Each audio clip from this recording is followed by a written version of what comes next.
Nature luxuriante, des falaises abruptes, la nature semblait avoir repris ses droits depuis 1966 et la fin de l'exploitation de phosphate. Bien que l'atoll en porte toujours les stigmates. Mais un industriel australien cherche à reprendre l'extraction de l'engrais qui avait autrefois fait la fortune de l'île. Un projet soutenu par le maire de l'atoll. Force est de constater qu'il faut passer par une extraction secondaire. Est-ce que c'est le prix à payer?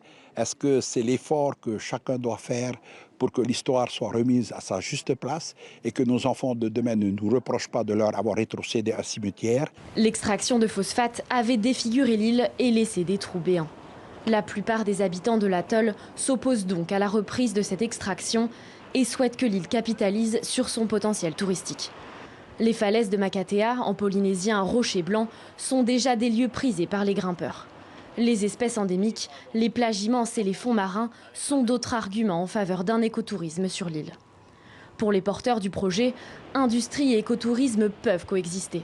Mais des habitants alarment sur les technologies utilisées et sur les failles du code minier. Oui, il y a une chose qui nous inquiète, hein, c'est ce code minier qui précise que le concessionnaire de phosphate est limité effectivement sur la surface, mais n'est pas limité sur la profondeur.